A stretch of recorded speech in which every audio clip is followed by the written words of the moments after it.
part kedua ya guys. Buku Alibaba.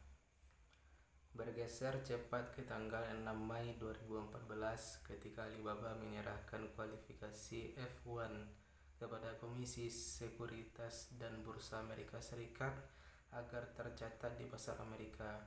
Inilah pernyataan resmi oleh buaya Yang Z bahwa kini dia membawa kembali pasukannya ke kawasan internasional. Pada tanggal 19 September 2014, Alibaba tercatat di Bursa Efek New York. Harganya tercatat setiap lembar saham adalah 68 USD yang naik menjadi 93,89 USD.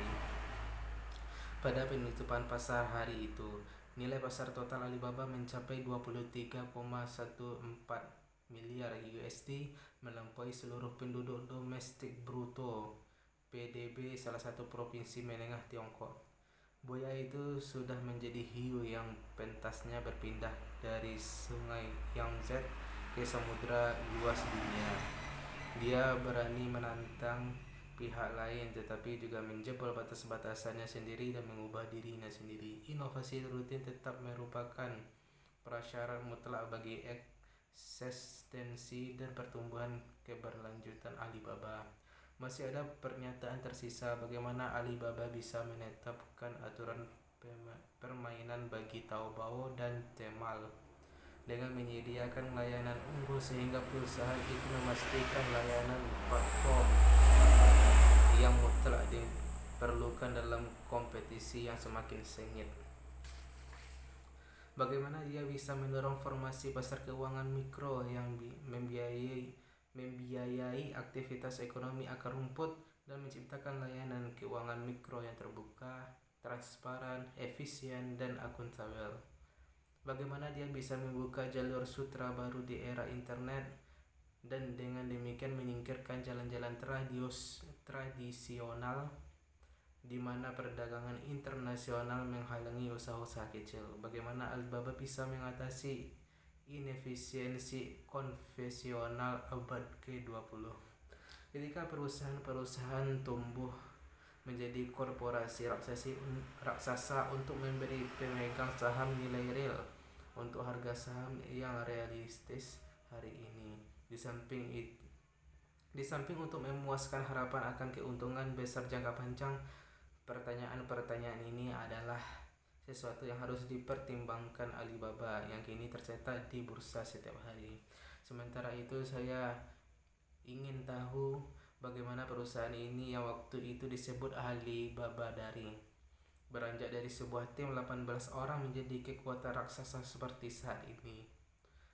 Dalam buku ini, tim saya dan saya sendiri memusatkan perhatian pada dampak mendalam yang mungkin ditimbulkan pendekatan Alibaba bagi pembangunan ekonomi dan kemajuan sosial Tiongkok. Pendekatan itu pada hakikatnya terkait dengan rutinisasi, inovasi dalam membebaskan kewirausahaan akar rumput dan dalam menempa serta mendukung usaha kecil Tiongkok. Buku ini berusaha mengungkapkan rahasia pertumbuhan Alibaba yang menjadi pionir di Tiongkok.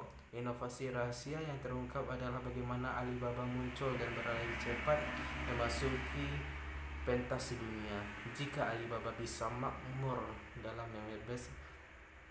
dengan membebaskan tumbuh berkembangnya jiwa kewirausahaan, tentu suatu negara juga bisa. Saya berharap penelitian dan kesimpulan-kesimpulan kami bisa memberikan sumbangan bagi kesuksesan keberlanjutan Alibaba. Akan tetapi yang lebih penting, saya berharap penelitian ini bisa membantu evolusi sebuah ekosistem yang sehat bagi usaha kecil dan bagi ekonomi berkelanjutan di Tiongkok.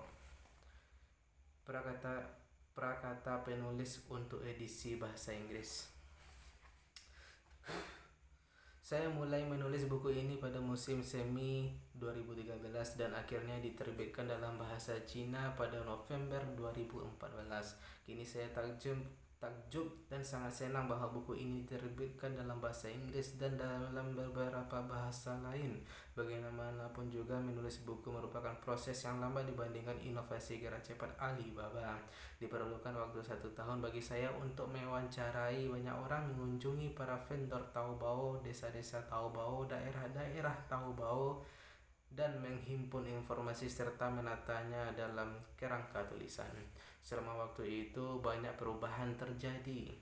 Dalam prakata singkat ini saya ingin memberitahukan perkembangan mutakhir kepada para pembaca mengenai apa yang sudah dilakukan Alibaba sejak penerbitan versi bahasa Cina. Begitu tercatat di Bursa Efek New York pada 19 September 2014, Alibaba menetapkan 3 strategi kunci untuk pertumbuhan jangka panjang. Strategi itu meliputi globalisasi, pemanfaatan data besar, dan dagang pedesaan. Sebagaimana yang dibahas dalam buku ini, ambisi global Alibaba bahkan sudah terlihat selama periode rintisan perusahaan tersebut, tetapi strategi globalnya dimatahkan oleh waktu.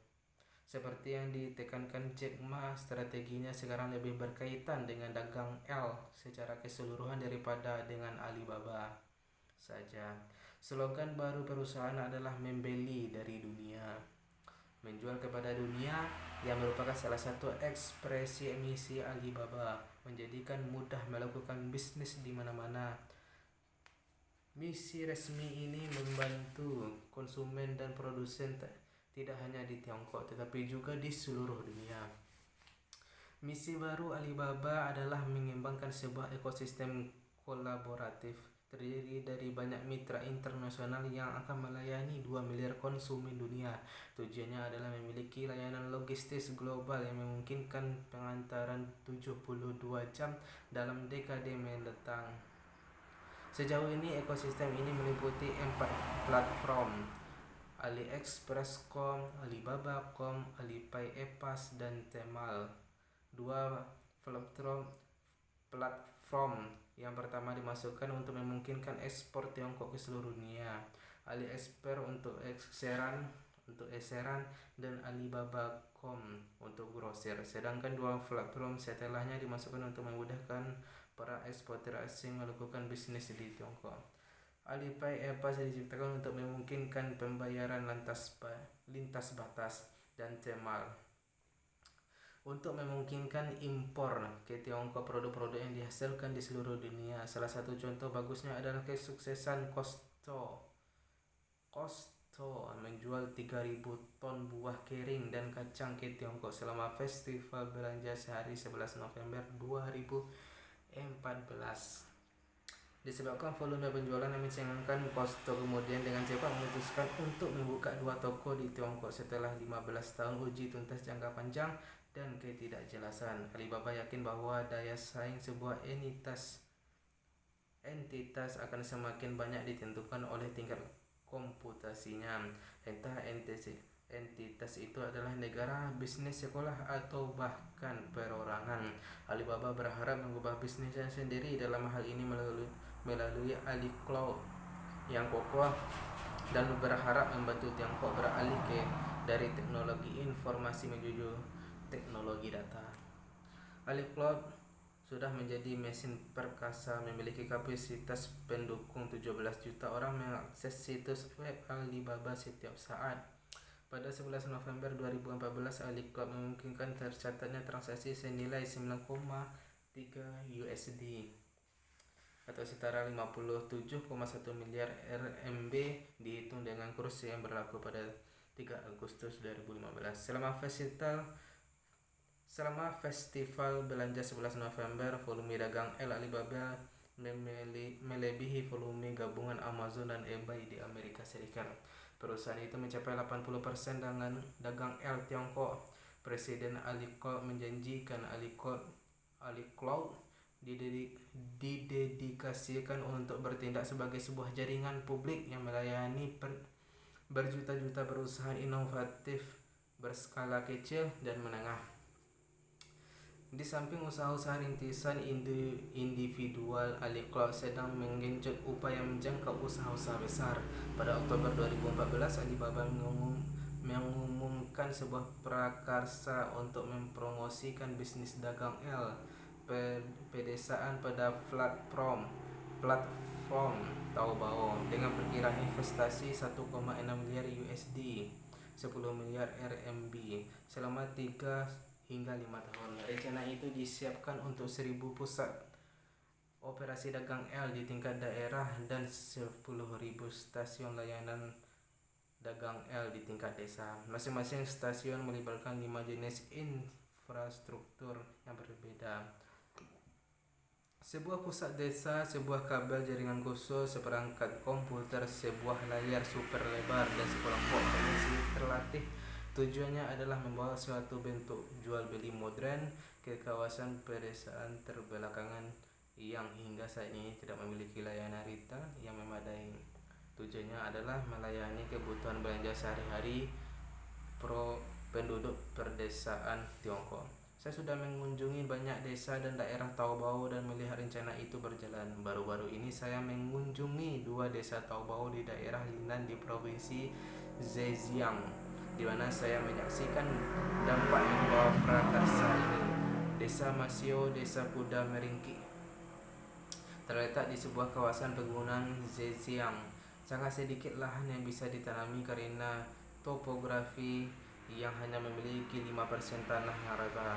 Di masa lalu, sebagian besar anak muda pergi untuk pekerja migran di kota-kota, meninggalkan orang-orang tua di kampung untuk merawat anak-anak yang kecil. Kini seisi desa itu mempunyai akses wifi berkecepatan 4G. Perempuan-perempuan desa mengenakan sepatu hat tinggi. Anak-anak bermain dengan mainan-mainan terbaru. Saya mengunjungi satu keluarga yang terlibat dalam operasi dagang di mana seluruh anggota keluarga berpartisipasi dalam bisnis. Sang ayah berkata kepada saya dengan bangga, dagang telah menjadikan kami keluarga paling bahagia di dunia. 2 anak laki-laki saya bisa tetap tinggal di sini. Mereka tidak perlu bekerja di tempat yang jauh. Saya dan istri hidup bersama putra-putra kami, menantu-menantu kami, dan 2 cucu. Kami menghasilkan banyak uang dan kami semua hidup di bawah satu atap. Sekian ya guys, ini udah 12 menit. Sekian, bye bye.